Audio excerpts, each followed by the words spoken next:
तीव्र इच्छा पूर्ति धूमावती साधना। महाविद्या धूमावती उग्र शक्ति है। भगवान शिव मां भगवती धूमावती में धूम्र रूप में विराजमान है। विश्व की अमांगल्यपूर्ण अवस्था की अधिष्ठात्री के रूप में ये भगवती विवर्णा, चंचला, गलिताम्बरा, विरलदंता, विधवा, मुक्तकेशी, शूर्पहस्ता, काकध्वजनी, रूक्षनेत्रा, कलहप्रिया आदि विशेषणों से वर्णित है। शत्रु संहार, दारिद्र्य विध्वंसन एवं भक्त संरक्षण के लिए यह महादेवी सदैव आराध्य रही हैं। नाथ पांच रात्र में मां धूमावती की उत्पत्ति की कथा वर्णित है, जिसमें कहा गया है कि एक समय भगवान शिव के अंक में विराजमान मां पार्वती ने शिवाजी से प्रार्थना की कि मुझे भूख लगी है, कुछ खाने के लिए दें। तब शिव ने आश्वासन दिया कि कुछ समय प्रतीक्षा करो, अभी भोजन की व्यवस्था होती है। किंतु व्यवस्था नहीं हुई और बहुत समय बीत गया। तब भगवती ने स्वयं शिव को ही मुख में रखकर निगल लिया। तदनंतर भगवती के शरीर से धुआं निकला और उनका सारा शरीर धुएं से ढंक गया। भगवान शिव अपनी माया से बाहर आ गए। उन्होंने भगवती पार्वती से कहा कि मैं एक ही पुरुष हूँ और तुम एक ही स्त्री हो। तुमने अपने पति को निगल लिया, अतः तुम विधवा हो गई हो। इसलिए सौभाग्यवती के श्रृंगार को छोड़कर वैधव्य वेश में रहो। तुम्हारा ये शरीर परा भगवती बगला के रूप में विद्यमान था। अब तुम धूमावती महाविद्या के रूप में विश्व में पूजित होकर संसार का कल्याण करोगी।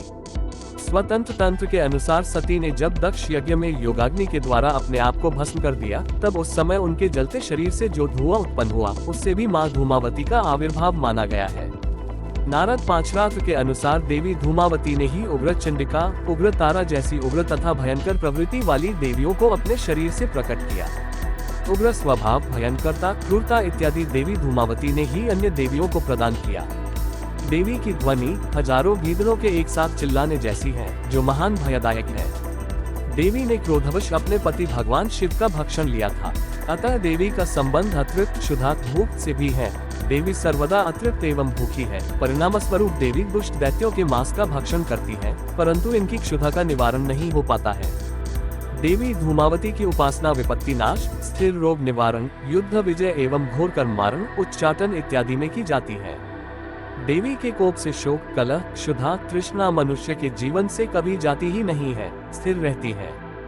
देवी प्रसन्न होने पर रोग तथा शोक दोनों का विनाश कर देती है और कुपित होने पर समस्त भोग एवं कामनाओं का नाश कर देती है। आगम ग्रंथों के अनुसार अभाव, संकट, कलह, रोग इत्यादि को दूर रखने हेतु देवी की आराधना की जाती है। ज्येष्ठा देवी, धूम्रवर्णा, धूमावती आदि नामों से प्रसिद्ध इस भगवती के अनेक उपासक हुए हैं, जिनमें अर्धनारीश्वर, नारसिंह, स्कंद, शपनक, पिप्पलाद, बौधान आदि प्रमुख है। इनका एक मंत्र इस प्रकार है: ओम धूम धूम धूम धूमावती स्वाहा। ये धूमावती साधना का एक सफल, अनुभूत और तीव्र प्रभावयुक्त प्रयोग है। ये केवल एक दिन की ही साधना है और आपकी जो भी इच्छा हो, वह इच्छा मां भगवती धूमावती अवश्य ही पूरी करती है। विषम परिस्थिति में आप ये साधना 9 दिन तक जारी रखें। वैसे तो एक ही दिन बहुत है इस साधना के लिए, परंतु हमारे अंदर ऊर्जा की कमी के कारण कभी कभी हमारे द्वारा की गई साधना सफल नहीं होती है। फिर भी इसमें ऐसा नहीं है, मां भगवती अवश्य ही मनोकामना पूरी करती है। साधना विधान: ये साधना धूमावती जयंती को संपन्न करे अथवा इसे किसी भी नवरात्रि काल में भी किया जा सकता है। साथ ही इसे किसी भी शनिवार, मंगलवार या रविवार किसी भी दिन किया जा सकता है। समय होगा रात्रि का महानिशा काल, अर्थात यह साधना रात्रि को 10 बजे आरंभ करके प्रातः लगभग 3 या 4 बजे तक समाप्त करनी चाहिए। साधना के लिए स्थान ऐसा हो जहां आपको कोई असुविधा ना हो और कोई आपको व्यर्थ परेशान न करे। आपके आसन एवं वस्त्र लाल होने चाहिए और दिशा उत्तर रहे, या आप सुविधा के अनुसार सुनिश्चित कर सकते हैं। ये साधना आपको पद्मासन अथवा सिद्धासन बैठकर संपन्न करनी चाहिए। माला रुद्राक्ष की होनी आवश्यक है और इस साधना में आपको 11 माला जाप करना है। साधना आरंभ करने से पहले सामान्य गुरु पूजन एवं गणेश पूजन अवश्य करें। गुरु मंत्र का जाप करके गुरुदेव जी से मानसिक रूप से आज्ञा लेकर ही साधना करनी चाहिए। साधना से पूर्व साधक को चाहिए कि वह संकल्प अवश्य करे। संकल्प में साधक अपनी उस मनोकामना उच्चारण अवश्य करे जिसकी पूर्ति के निमित्त वह साधना कर रहा है। अपने सामने गोबर के उपले जलाकर उसमें गुग्गल डालकर धुआं करते रहे। साधना के वक्त लगातार धुआं होते रहना आवश्यक है। साबर मंत्र: आई आई धूमावती माए, सुहाग छेड़े कौन कुले जाए, धुआं होए धून धून कोरे, आमार काज ना कोरले, शिबेर जोटा खोसे भूमिते पोड़े।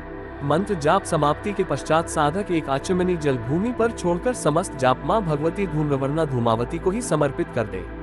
ये बांग्ला भाषा का साबर मंत्र है, जो कि अत्यंत तीव्र एवं शीघ्र प्रभावकारी कामना पूर्ति मंत्र है। इस साधना को संपन्न करने से साधक की संकल्पित मनोकामना अवश्य पूरी होती है। आपकी साधना सफल हो और आपकी मनोकामना पूर्ण हो। मैं सद्गुरुदेव भगवान सबरीमाला स्वामी जी से आप सबके लिए मंगल कामना करता हूँ। इसी कामना के साथ जय माता धूमावती। इस चैनल को लाइक सब्सक्राइब अवश्य करें और कमेंट में जय माता धूमावती लिखें। धन्यवाद।